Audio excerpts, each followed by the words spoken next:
Permata TV YouTube Indonesia dengan bangga mempersembahkan sebuah storytelling kekinian abad ini, diangkat dari karya besar Esa Mintarja yang sangat populer di masanya, berlatar belakang kisah tanah Jawa masa lampau dengan judul Kisah Api di Bukit Menoreh.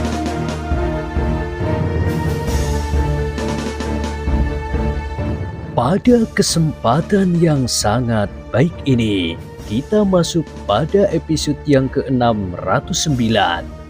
Selamat menikmati.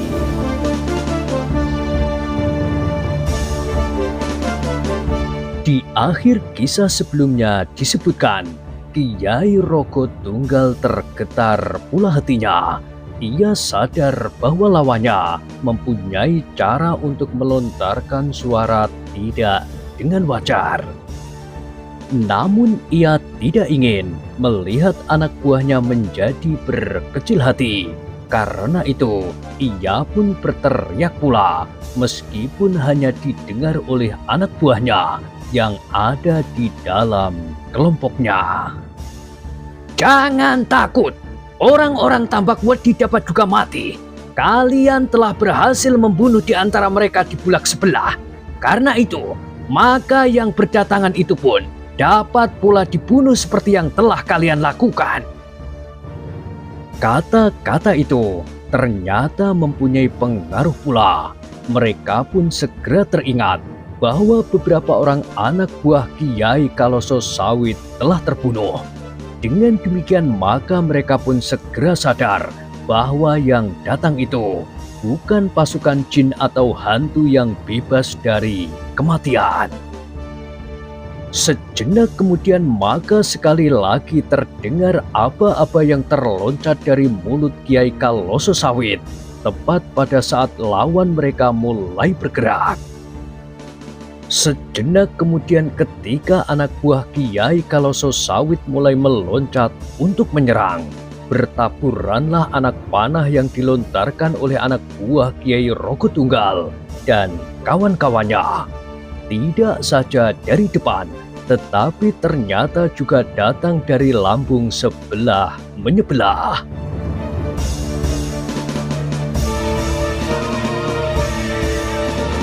Pada saat yang bersamaan, Kiai Roko Tunggal mendapat pemberitahuan dari seorang penghubung bahwa sayap kanan telah merubah rencananya. Meskipun masih ada sekelompok kecil yang menyerang dari lambung, tetapi pusat serangan mereka akan diarahkan pada ekor barisan lawan.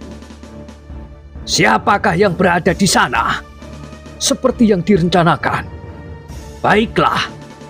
Penghubung itu pun kemudian meninggalkan Kiai Roko Tunggal dan kembali ke tempatnya di sayap kanan. Demikianlah, sejenak kemudian pertempuran tidak dapat dihindarkan lagi. Serangan anak panah dari pasukan Kiai Roko Tunggal dan sayap-sayapnya benar-benar telah menghambat kemajuan barisan Kiai Kaloso Sawit. Kiai Kaloso Sawit sendiri tidak banyak terpengaruh oleh serangan itu, karena senjatanya yang berputar seperti baling-baling itu merupakan perisai yang tidak tertembus. Tetapi anak buahnya, kecuali yang membawa perisai, memang agak terganggu juga oleh serangan itu. Tetapi ternyata bahwa anak panah itu tidak dapat menghentikan sama sekali serangan pasukan dari Tambak Wedi itu. Mereka maju terus, betapapun lambatnya. Pasukan yang ada di paling depan adalah mereka yang membawa perisai di tangan kirinya.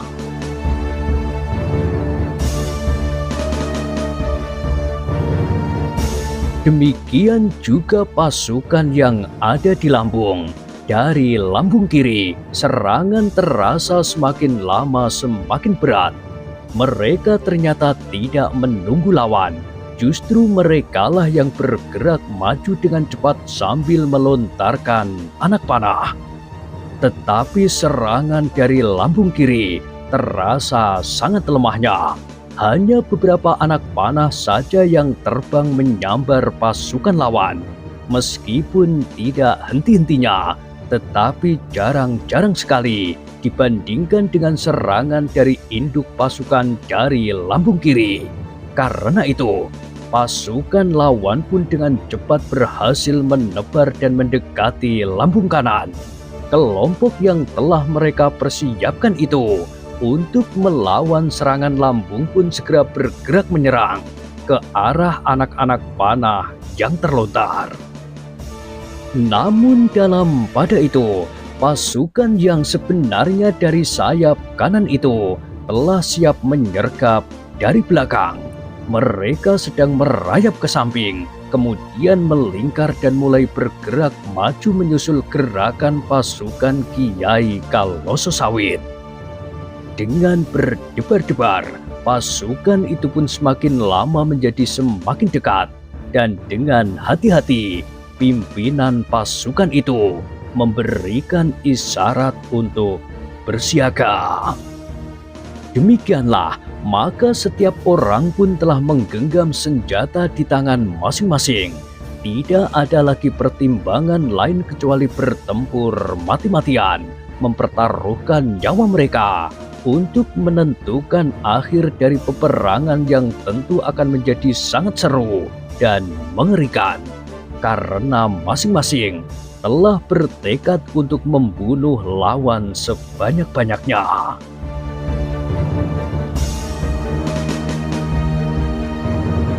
Sejenak kemudian maka anak panah dari anak buah Kiai Rogo Tunggal tidak lagi dapat menahan jarak yang ada di antara kedua pasukan itu.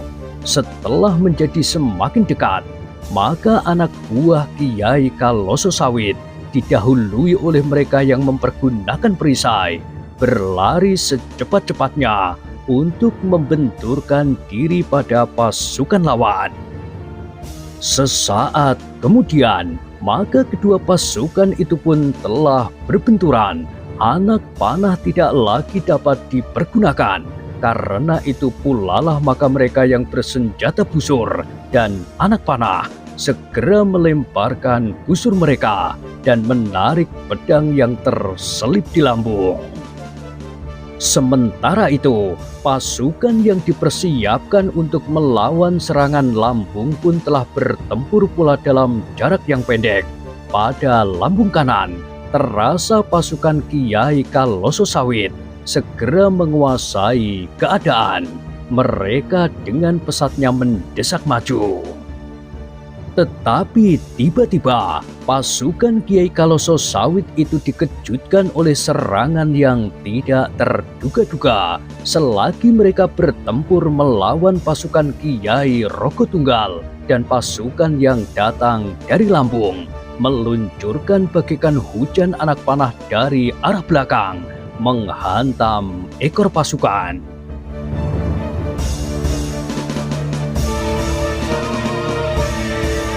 Serangan yang tidak terduga-duga itu benar-benar mengejutkan. Beberapa orang tidak sempat berpaling ketika tiba-tiba saja sebuah anak panah menghunjam di punggung. Meskipun mereka tidak segera terbunuh, namun luka anak panah itu membuat mereka bagaikan lumpuh dan tidak berdaya untuk meneruskan peperangan. Korban yang berjatuhan itu membuat anak buah Kiai Kaloso Sawit menjadi semakin marah. Mereka segera memberikan laporan bahwa telah terjadi serangan yang sangat licik. Sementara sekelompok dari pasukan itu harus memutar haluan menghadap kepada serangan yang datang dari belakang itu.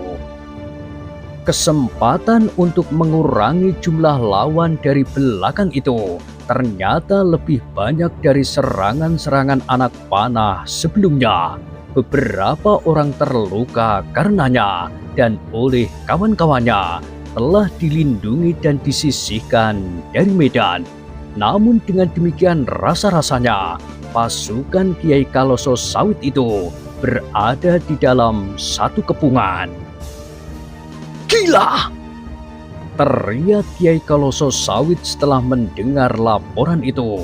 Sementara Kiai Jolowojo segera berkata, "Itulah hasilnya. Kau memastikan bahwa perhitunganmu tepat. Kau yakin bahwa lawan-lawanmu adalah orang-orang bodoh yang mempergunakan perangkap dengan cara yang itu-itu juga. Memancing pasukanmu masuk ke dalam lingkungan jarak lontar anak panah, menyerang dari lambung dan dari depan. Ternyata tiba-tiba kau mendapat serangan pada ekor pasukanmu. Kita tidak mempergunakan gelar yang sempurna," berkata Kiai Kaloso Sawit. "Itu adalah kelemahanku, tetapi kau tidak pernah memberiku peringatan atau saran." Kiai Jolowojo mengerutkan keningnya. Jawabnya, "Kau adalah pemimpin pasukan. Jika aku memberimu saran, tetapi ternyata salah, maka kau akan mengumpatiku sepanjang umurmu. Jika demikian, baiklah. Tetapi kelicikan itu harus mereka tebus dengan mahal sekali." Kiai Kaloso Sawit pun kemudian berkata kepada penghubung itu, "Kembalilah ke kelompokmu. Perintahku kepada kalian, bunuh semua orang yang kalian jumpai."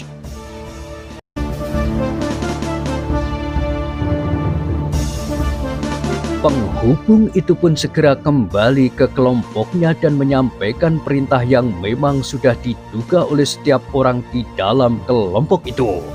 Demikianlah, maka pertempuran pun berlangsung semakin sengit. Kedua belah pihak berusaha untuk membunuh sebelum mereka terbunuh.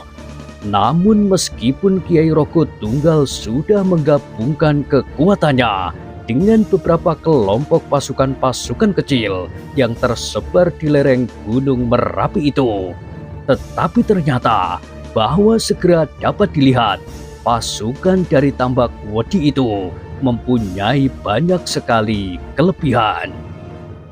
Apalagi ketika kemudian Kiai Kaloso Sawit sendiri turun ke arena, maka senjatanya itu benar-benar bagaikan mulut ular yang berbisa tajam sekali.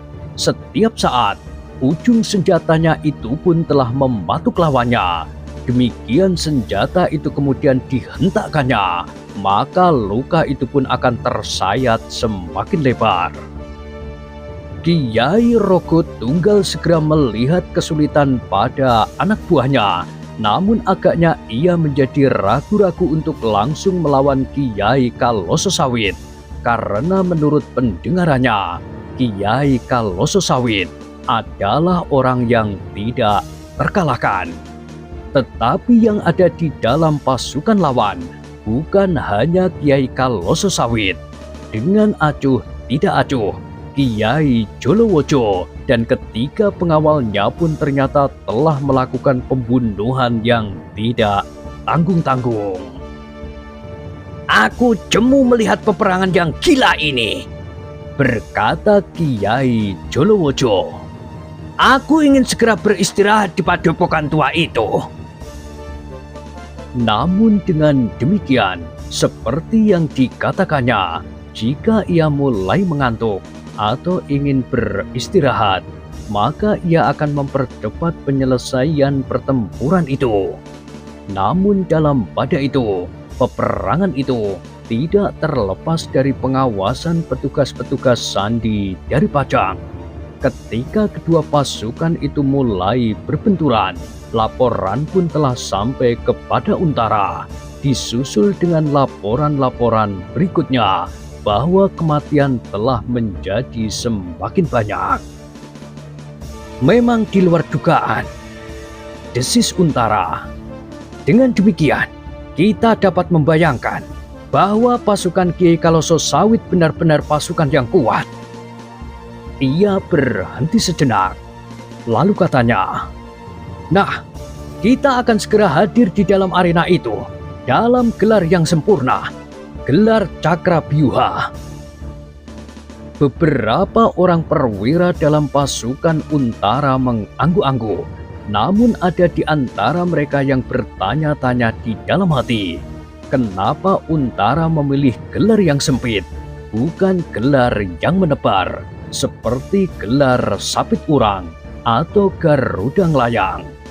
Agaknya Untara melihat bahwa di antara beberapa orang perwiranya menjadi ragu-ragu. Karena itu, maka ia pun menjelaskannya. Bukankah kita harus menyusup di tengah-tengah medan? Kita harus berada di garis pertempuran itu. Lingkaran gelar Cakrabyuha akan langsung masuk ke tengah-tengah peperangan. Kemudian mengembang sebagai gelar lingkaran yang semakin besar. Kita akan mencakup pasukan Kiai Rogo Tunggal, masuk ke dalam lingkaran pasukan Pajang sebelum mereka ditumpas. Kita akan mencoba berbicara dengan Kiai Kalososawit. Jika mereka menolak, maka kita akan menghancurkannya sama sekali. Beberapa orang perwira pembantunya itu pun mengangguk-angguk. Mereka mempunyai gambaran yang jelas dari peperangan yang bakal mereka lakukan. Marilah kita lakukan tugas kita dengan penuh tanggung jawab, berkata Untara kemudian. Kita tahu bahwa yang berlangsung itu adalah sebuah pembantaian besar-besaran. Aku berharap bahwa kita semuanya tidak akan terseret dalam suasana itu.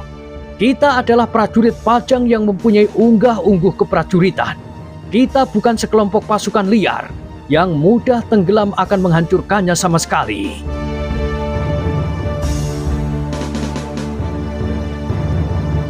Demikianlah, maka Untara pun segera memerintahkan pasukannya yang sudah tersusun dalam gelar Cakrabyuha itu untuk bergerak. Gelar yang berbentuk lingkaran bergerigi yang menempatkan para senopatinya di sepanjang ujung geriginya. Gelar itu akan dapat menghadap ke segala arah sesuai dengan keadaan yang berkembang di medan yang sengit, yang mengarah kepada perang berubuh. Namun berbeda dengan gelar Gedong Minop yang juga merupakan lingkaran yang rapat, maka gelar Cakrabyuha menempatkan senopati utamanya di depan, di luar lingkaran. Senopati utamanya dapat bergeser menurut keadaan. Tetapi tidak demikian dengan gelar Gedong Minop. Panglima dari gelar Gedong Minop berada di dalam lingkaran yang tertutup rapat. Sejenak kemudian maka pasukan itu pun mulai bergerak mendekati arena. Semakin dekat, maka gelar itu pun menjadi semakin mapan. Mereka tidak lagi berusaha mencari celah-celah tanaman yang dilanda oleh gelarnya di sawah yang terbentang dari padukuhan yang satu ke padukuhan yang lain. Seperti sepasukan prajurit yang datang dalam kebesarannya, maka prajurit Pajang yang dipimpin oleh Untara itu pun mendekati arena dengan isyarat keprajuritannya. Di dalam malam yang basah oleh darah, maka terdengarlah suara sangkakala yang meraung-raung. Suara pertanda itu terdengar dari medan yang riuh. Sejenak mereka yang sedang berkelahi mempertaruhkan nyawanya itu terpengaruh oleh suara itu. Namun kemudian terdengar suara Kiai Kalososawit menggema di seluruh bulak. Kita sambut kedatangan mereka. Mereka akan mengalami nasib serupa dengan kelinci-kelinci gila ini.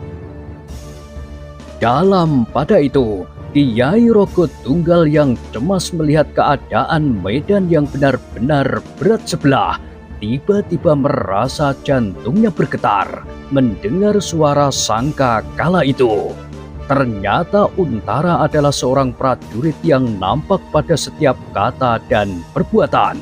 Ia benar-benar hadir dalam pertempuran itu seperti yang dikatakannya. Ketika Untara mendekati arena, korban telah berserakan, tetapi ia tidak terlambat. Arena itu masih sibuk dengan pembantaian yang mengerikan.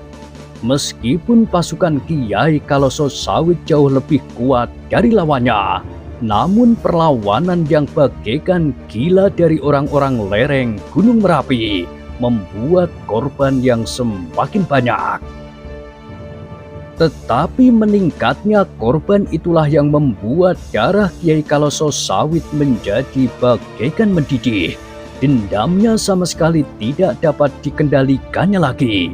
Apalagi karena Kiai Jolowojo yang semakin lama tidak saja menjadi jemu, tetapi juga menjadi marah melihat orang-orangnya menjadi korban.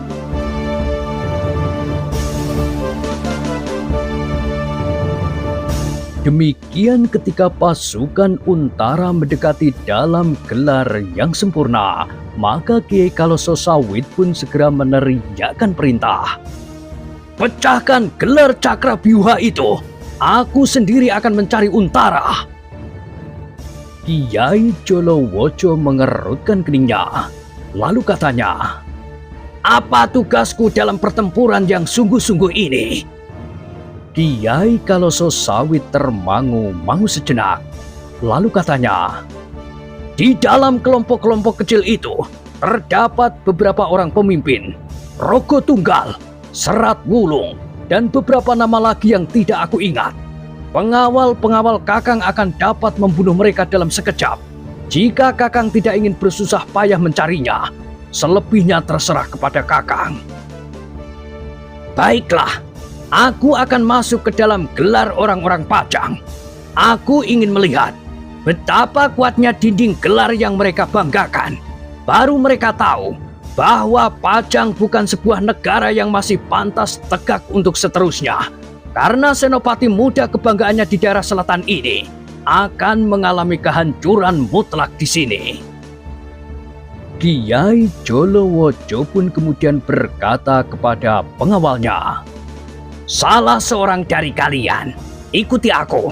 Yang lain, carilah pimpinan kelompok tikus yang mencoba mengganggu kita. Mereka yang mendapatkan perintah itu pun segera bergerak.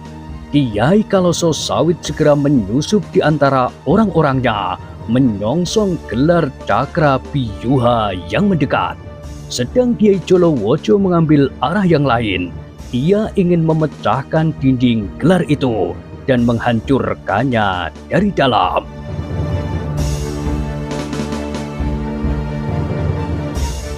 Bukan saja Kiai Jolowojo yang kemudian berusaha memecahkan dinding gelar itu, tetapi juga sekelompok orang Tambak Wedi yang kuat telah menyusun diri untuk mematahkan lingkaran bergerigi itu dan menghancurkannya dari dalam bersama Kiai Jolowojo. Di dalam kelompok itu terdapat sebagian dari pasukan yang datang bersama Kiai Jolowojo, bagian dari pasukan yang memiliki kekuatan yang dapat dibanggakan. Untara yang berada di depan dari gelarnya itu pun membawa pasukannya langsung memasuki arena. Dari benturan yang terjadi, petugas yang mengamati pertempuran itu dapat memperhitungkan di manakah pasukan Pajang itu harus menyusup. Sejenak kemudian, maka benturan antara pasukan Pajang dalam gelar Cakrabyuha dengan pasukan Kiai Kaloso Sawit pun segera terjadi dalam batas pertempuran antara pasukan Kiai Kaloso Sawit dengan pasukan Kiai Rogo Tunggal. Namun demikian lingkaran pasukan Pajang itu tidak berhasil memisahkan pertempuran antara kedua pasukan itu. Bahkan sepasukan yang sudah tersusun telah bersiap menyongsong gelar Cakrabyuha yang utuh itu. Untara menggeram mengalami perlawanan itu. Ia sadar bahwa dengan demikian Kiai Kaloso Sawit telah dengan sengaja menentangnya. Namun dalam pada itu, ia pun menjadi berdebar-debar pula. Ternyata pasukan Kiai Kaloso Sawit adalah benar-benar sebuah pasukan yang kuat, yang memiliki jumlah dan kemampuan yang benar-benar memadai untuk melawan pasukan Pajang di Jati Anom. Jika kami tidak memasuki arena, maka dalam waktu dekat, Kiai Rogo Tunggal benar-benar akan ditumpas oleh orang-orang yang singgah di Tambak Wedi itu, berkata Untara di dalam hati. Tetapi ia bukan saja mengagumi kekuatan pasukan lawan, Untara tidak mau mengalami akibat yang parah dari peperangan itu.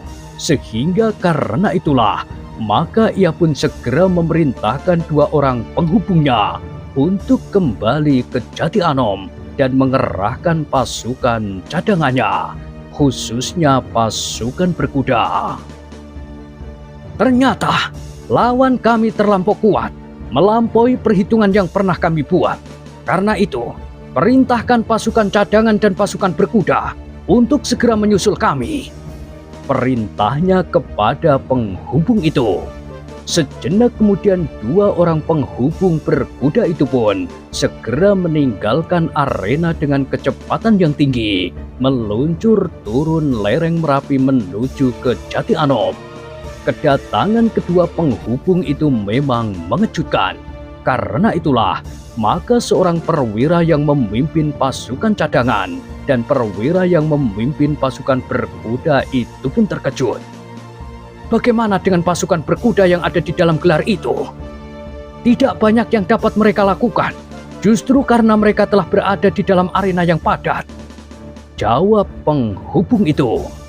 Baiklah, kita akan berada di luar pergulatan pertempuran itu. Bawalah pasukanmu lebih dahulu, berkata perwira-perwira pasukan cadangan kepada perwira yang memimpin pasukan cadangan berkuda. Agaknya pasukan Pajang memerlukan bantuan secepatnya. Dalam waktu dekat, pasukan kami akan menyusul.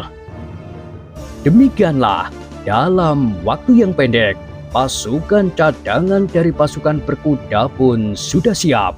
Sejenak kemudian telah terdengar pasukan itu berderap di sepanjang jalan Jati Anom. Meskipun di malam hari, namun debu pun telah mengepul ketika pasukan meluncur dengan cepat menyusul pasukan Untara yang telah terlibat dalam pertempuran. Pasukan yang lain pun segera menyusul pula. Sepasukan kecil prajurit cadangan berbaris dengan tergesa-gesa menuju ke arena. Agaknya telah terjadi peperangan yang seru, berkata seorang prajurit kepada kawannya yang dengan tegang berjalan di sisinya. Iya, jawab kawannya. Jika tidak, Ki Untara tidak akan mengerahkan pasukan cadangan ini. Lawan kita sekarang tentu bukan lawan yang baik dan ramah tamah, desis orang di sebelah. Prajurit yang berbicara mula-mula itu pun tersenyum. Katanya, iya, tetapi aku yakin mereka akan menyambut kedatangan kita dengan mesra pula.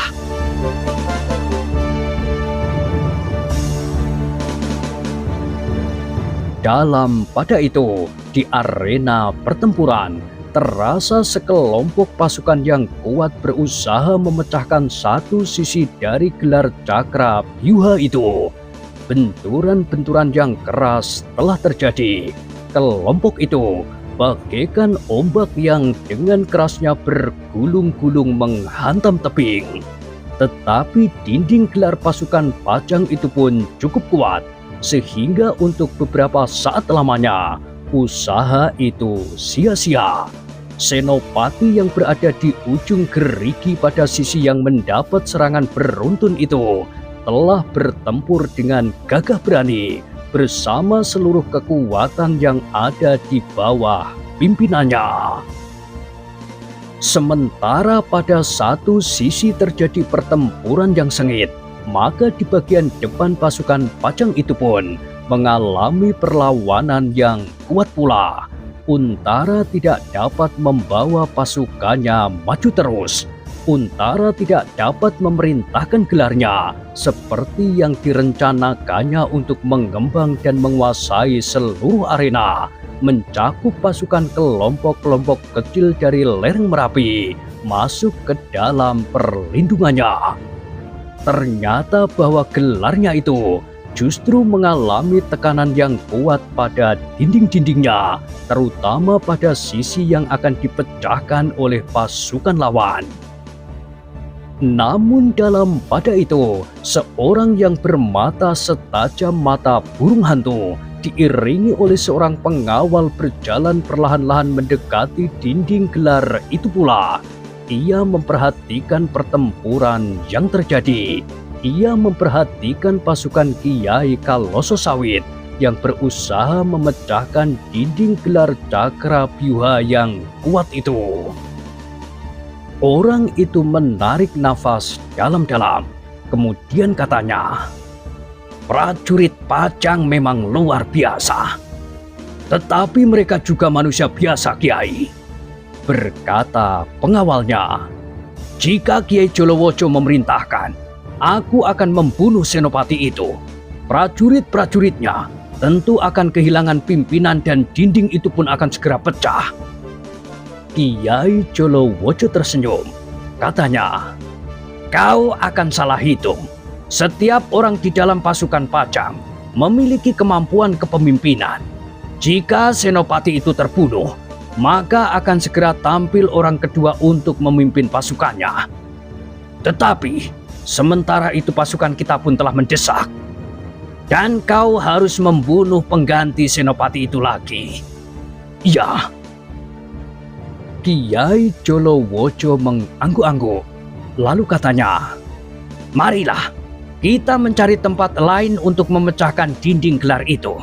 Kita bergabung pada pasukan yang sedang bertempur melawan dinding gelar dan berlomba dengan kelompok lain yang sedang berusaha memecahkan dinding gelar itu pula. Siapakah yang terlebih dahulu ada di dalam?" Pengawal yang hanya seorang itu mengangguk-angguk. Katanya sambil tertawa, "Hahaha, suatu permainan yang bagus sekali.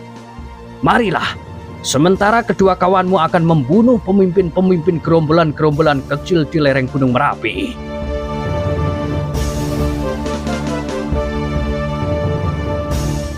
Demikianlah Kiai Jolowojo meninggalkan tempat itu dan bergeser ke bagian yang lain. Sejenak ia tertegun melihat pertempuran di bagian belakang dari pasukan Pajang melawan pasukan Kiai Kaloso Sawit yang dibantu oleh sekelompok pasukan yang datang bersama Kiai Jolowojo. "Itu anak-anak kita," desis Kiai Jolowojo. "Iya, kita bertempur di sini. Aku senang sekali bertempur dengan mereka pada bagian yang sangat menarik." Kiai Jolowojo pun kemudian mendesak maju, masuk ke dalam barisan yang sedang bertempur mati-matian itu. Kehadiran Kiai Jolowojo tiba-tiba saja telah menggetarkan hati anak buahnya. Beberapa kali mereka membentur dinding gelar yang bagaikan gerigi baja yang tajam. Sentuhan ujung gerigi itu akan segera menyobek kulit daging dan mematahkan tulang, sehingga setiap usaha mereka pasti gagal. Pasukan dari Tambak Wedi itu sama sekali tidak mampu berbuat apapun selain menahan setiap usaha gelar itu untuk mengembangkan lebih luas. Ternyata usaha gelar itu pun tidak segera dapat berhasil.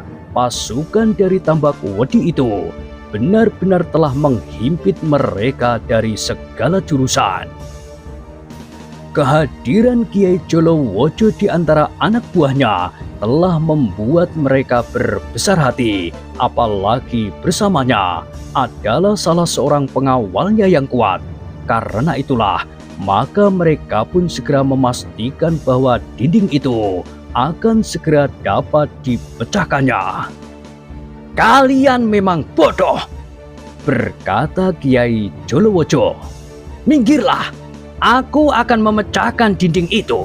Ganggulah prajurit-prajurit Pajang dari sebelah menyebelah. Biarlah aku bertempur dengan senopati yang gagah berani itu." Demikianlah pasukan Tambak Wedi itu bagaikan menyibak. Mereka memberi jalan kepada Kiai Jolowojo untuk maju ke depan. "Jangan nonton, kalian mempunyai tugas." Demikianlah pertempuran itu rasa-rasanya menjadi semakin sengit. Pengawal Kiai Jolowojo sudah mulai melakukan tugasnya. ayunan senjatanya sudah mulai menghembuskan udara maut di medan itu. Sementara itu, Kiai Jolowojo maju terus ketika nampak olehnya Senopati Pajang yang bertempur bagaikan banteng yang terluka. Maka ia pun tertawa sambil berkata, "Senopati yang gagah perkasa, jangan berbuat berlebih-lebihan. Lawanmu adalah prajurit kecil yang tidak mempunyai kemampuan apapun juga, sehingga tampaknya kau adalah raksasa di antara mereka." Senopati itu terkejut. Rasa-rasanya suara orang itu sudah meruntuhkan isi dadanya. Dengan demikian ia dapat menebak bahwa nampaknya lawannya itu adalah lawan yang luar biasa. Tetapi bukan saja Senopati itulah yang mengalami sentuhan getaran suara Kiai Jolowojo, tetapi juga prajurit-prajuritnya dan orang-orang di sekitar arena itu.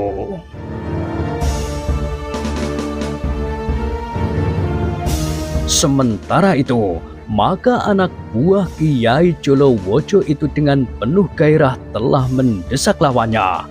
Mereka dengan tanpa menghiraukan pertimbangan apapun, menyerang dengan garangnya. Yang ada di dalam hati mereka adalah nafsu membunuh semata-mata. Karena itulah, terasa tekanan itu menjadi semakin berat. Pengawal Kiai Jolowojo bertempur seperti seekor harimau yang lapar, apalagi ketika Kiai Jolowojo maju semakin dekat dengan garis pertempuran yang menjadi semakin basah oleh darah.